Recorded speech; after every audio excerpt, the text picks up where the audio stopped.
The 1994 PBA out for a share of the $30,000 on offer at the Barbados O'Neill Pro World Cup. Visiting over 14 countries for 27 top windsurfing events, the tour provides a grueling schedule for all involved. And there's nowhere more demanding than the sixth stop on the tour, Almenar in France. A 6-day course racing Grand Prix with a prize purse of $100,000. Racing in temperatures just above the 8-degree tour minimum, Almenar provides a tough introduction to the start of the course racing season. In contrast, the first major slalom event of the tour takes place in much warmer climes, Aruba in the Caribbean. One of the windiest places on the planet, it's close-up action as the world's fastest wind-powered sailors blast around the buoys at Fisherman's.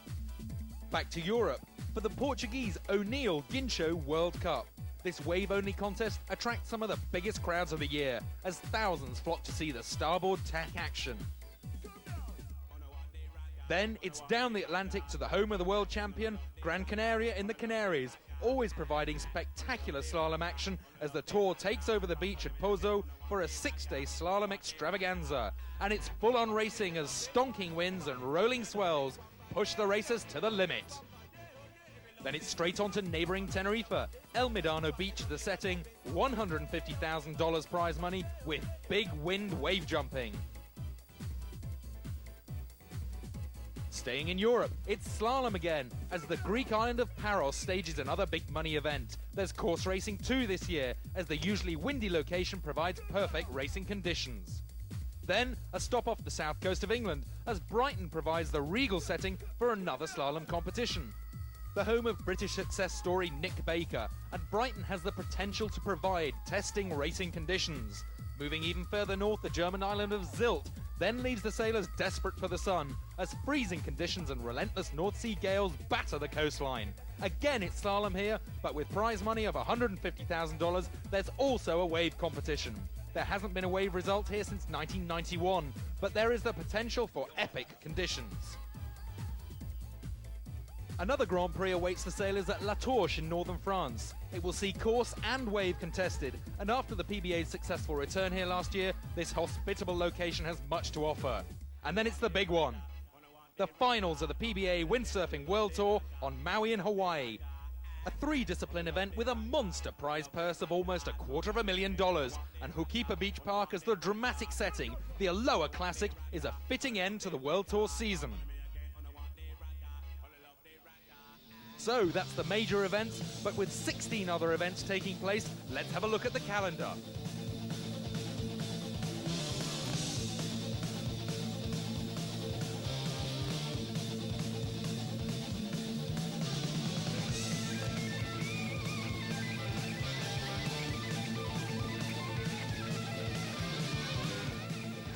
So, after the whistle-stop tour around the PBA's 1994 destinations, let's see who to look out for on the Pro Tour. 6 times overall world champion Bjorn Dunkerbeck will be the man to beat, as he tries to defend his title for a record 7th consecutive year.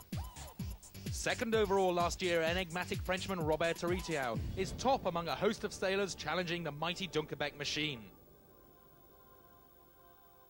Matthias Holmberg surprised everyone by picking up the overall 3rd place last season, and a move up the wave rankings this year could see him even nearer the top.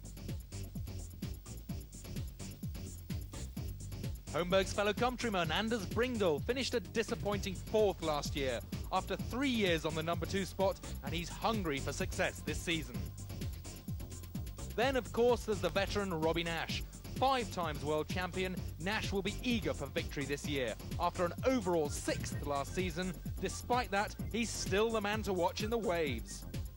German racer Robbie Seeger needs to improve his course racing results if he's to move up the rankings. As one of the most focused sailors on the tough tour, he's well capable of doing better this year. And then there's the wave specialist, the young, explosive Aussie Jason Polikow, just one of the wave stars looking for victory in the monster swells. Onto the women, and claiming her first overall world crown last year, Jessica Crisp goes into the season as defending world champion for Australia. While Germany's Jutta Müller won the slalom title last year and will be eager to win back her overall crown of 2 years ago. Last season's course racing champion Britt Dunkerbeck is another previous world champion, hungry for yet another title.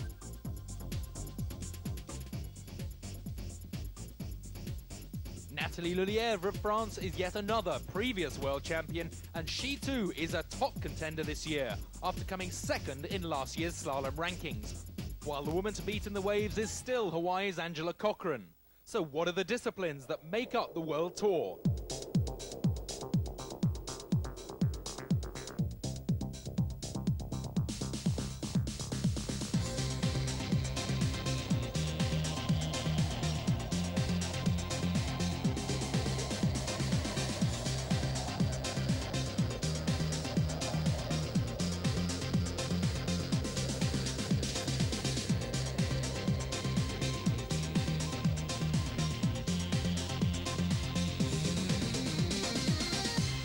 Slalom is kind of a very fast race. In the first run you could be fifth, in the first run you just drop out straight away. In the finals if you do one mistake you don't win the race. So it's very quick and you're not allowed to do any mistakes. I think what still makes the difference, I would say, is the commitment at the start and the first mark. If you have good boat speed, you can pass them on the stretch, but a very nice place to catch a lot of people is in the jibe, the first jibe mark. Basically, a slalom race is a really fast and short race. It usually lasts between 2 and 5 minutes. Therefore, the whole fleet, which is normally 64 people, are split into heats of 8. So we start off with 8 guys in each heat, and we use a knockout system. So we start off with those 8 heats. Whoever gets in the top 4 at each heat advances further on onto the final. But what of last year's slalom We season? beginnen met Reigning de champion slalom-titelverdediger Björn Dunkerbeck begon vorig jaar slecht in Almanar, maar was weer in. With unusually light winds, just one slalom round was completed, but that was enough to give Dunkerbeck his first win of the season. Onto his home turf for the Grand Prix of Gran Canaria, and arch-rival Anders Brindle was up there in the points. Dunkerbeck wasn't going to be upstaged though, especially not at home. In one of the windiest slalom events on record, Nash picked up a useful second place, while Dunkerbeck looked every bit at home in Pozo's rolling swells. So after an unprecedented 7 rounds of slalom in just 3 days of competition, it was the local boy who picked up his second win of the year. Up to the North Sea for the German leg of the tour on the island of Sylt, and Matthias Homburg scored well in the icy winds, but Dunkerbeck dominated this event, finishing way ahead of the field. And so to the Pacific, and with one last win, the Aloha Classic saw Dunkerbeck claim his 6th consecutive slalom title. In the women's, a perfect start for Aussie Jessica Crisp, winning her event in Perth, Australia, then taking second place in Almanar in France. Onto Aruba, and it was defending world champion Britt Dunkerbeck who led the field. Jutta Müller picked up second place, but Britt won through. Müller and Dunkerbeck continued their battle into the next slalom contest on Gran Canaria. In one of the closest slalom rounds of the year, Müller took an early lead as Britt was left floundering on Pozo Izquierdo's vicious shore breaks. Britt took the next 3 rounds, but then a mistake at the first jibe let Müller through to give her yet another victory. She didn't look back from there, taking the win in the last 3 rounds of the event. Müller then visited English shores for the Brighton World Cup, and while the big names stayed away, the German dominated to pick up another slalom victory. Over to Sylt, and driven by the big home crowds, Müller shared victory with Nathalie Lelièvre, before moving to the finals in Maui, where Jutta Müller claimed her first ever slalom crown, joining Dunkerbeck on the slalom podium.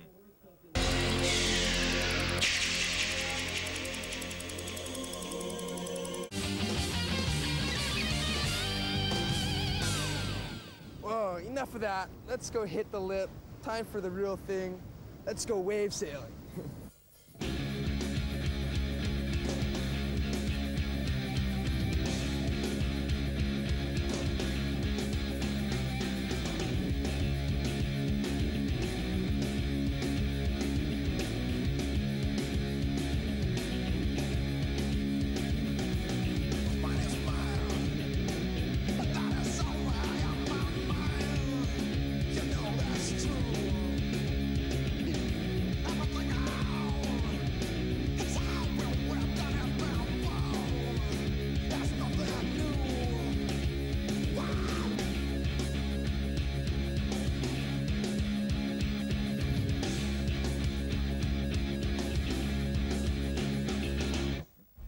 Oh yeah, that was hot.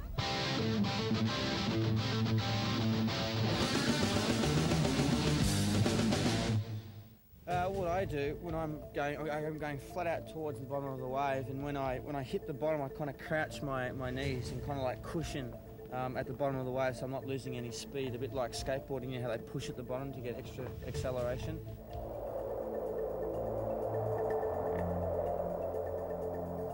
And then I shit in as much as I can and try and use the backdraft off the back of the wave to get high.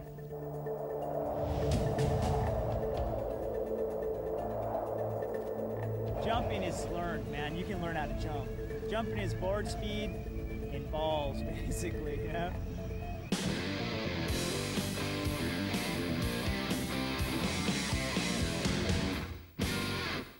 The wave really decides on what sort of maneuver you're gonna do, because if it's a mushy wave, you just like do a slide floater or something, and if it's a ball, you just do a big tweak there.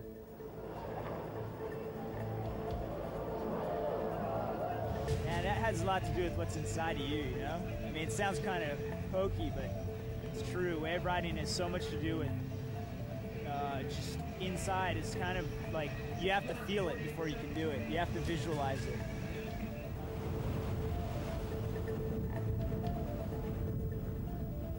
You know, you just kind of go out there and hit the lip, you know, as fast as you can, as hard as you can, and just big air, you know, big, just big. Anything you do, but big.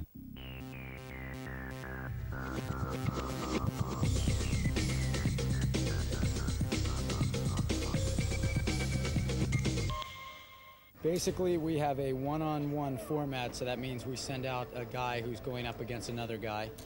We're going to judge him on 3 categories most of the time, and that'd be wave riding being the most important, jumping being next, and then transitions, how they turn from one direction to the other, going out or coming in. Normally, because we consider wave riding important, we give it what we call a factoring of 5. So whatever his total points in wave riding is, we'll multiply it times 5. And then normally, with jumping, we would have it times 3 and transitions times 1. This year, we're really stressing new maneuvers. So this year, if you're trying something that is completely new that most of the guys are not doing, you're going to get higher points for the difficulty of the trick. We want to see a progression now where we see double loops on the jumping. We want to see 360s in wave riding. And we like to see not just aerials. Aerials have been going on for a few years in wave riding. We want to start seeing a guy tweak his board to the side or do something fancy while he's doing his aerial. And this will get big points.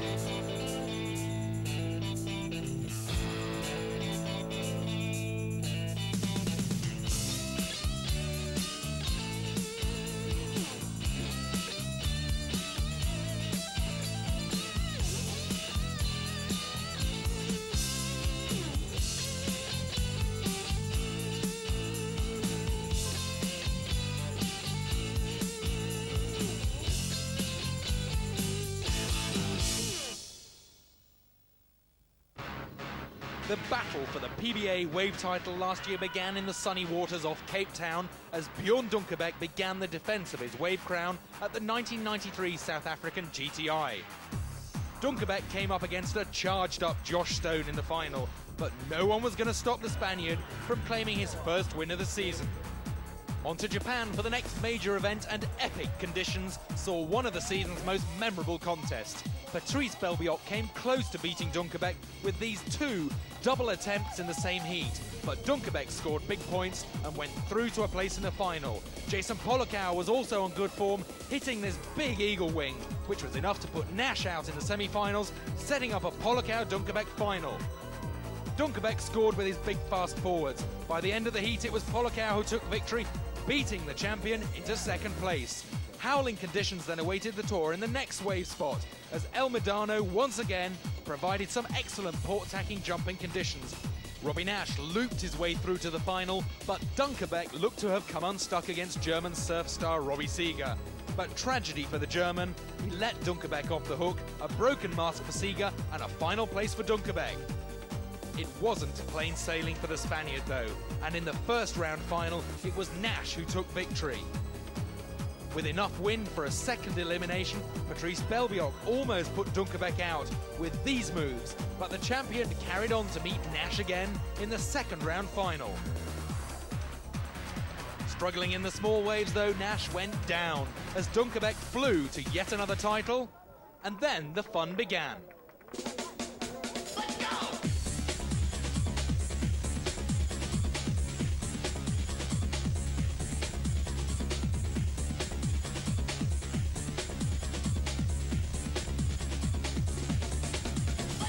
Lots of action. Incredible, amazing. It's nothing spectacular. Rad stuff. Most phantasmical sailing you have ever seen. The wind is alright, so they can jump. Wow!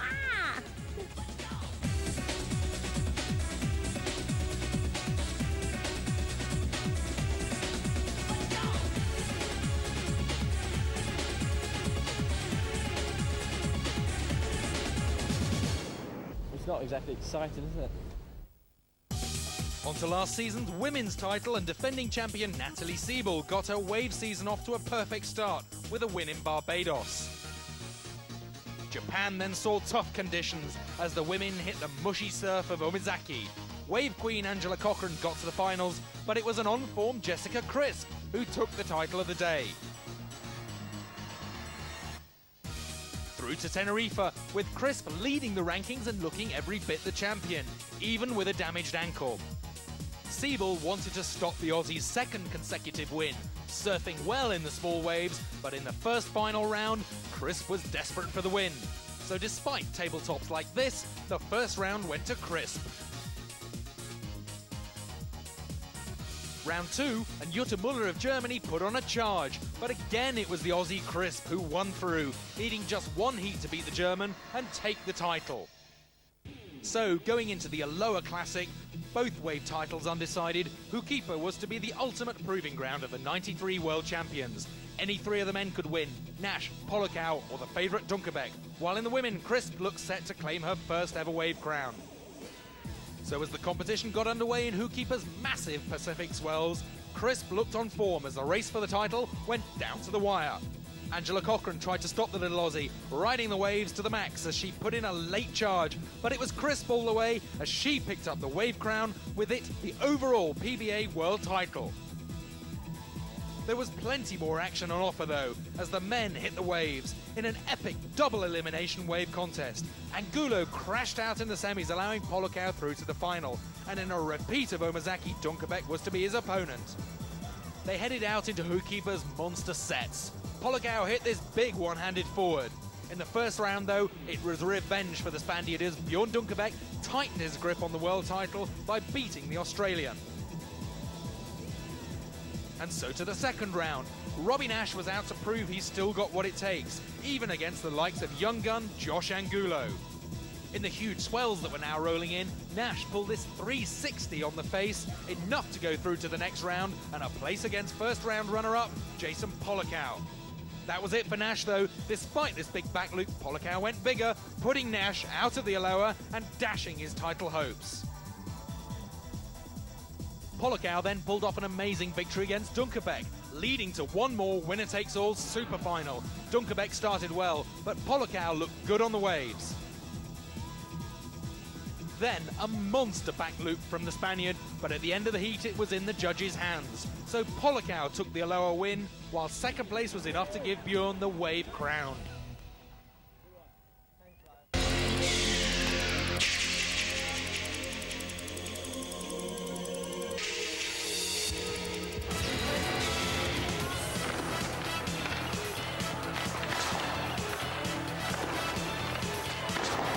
At the year's course racing action. A mix of tactics and speed, the course race sees the whole fleet take to the water en masse, and last year the results were dominated by 2 people. The cold waters of Almanar in the south of France, and Dunkerbeck picked up his first course race win, a feat repeated by sister Britt. The pair then went on to further success in Japan, Omazaki, Britt winning the women's course and Bjorn winning the men's. Pressure was there though from arch rival Anders Bringdahl of Sweden, coming in a second place. Back to Europe and the Torch with just 2 rounds of racing left, and it was again Bjorn Dunkerbeck while sister Britt convincingly took the women's title. So by the end of the Aloha Classic, the Dunkerbecks had confirmed their course racing dominance, taking the world titles for yet another year.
Tarifa on the southern tip of Spain, one of the windiest, most inhospitable places on the planet, plays host to the first stop on the PBA Masters of Speed World Tour.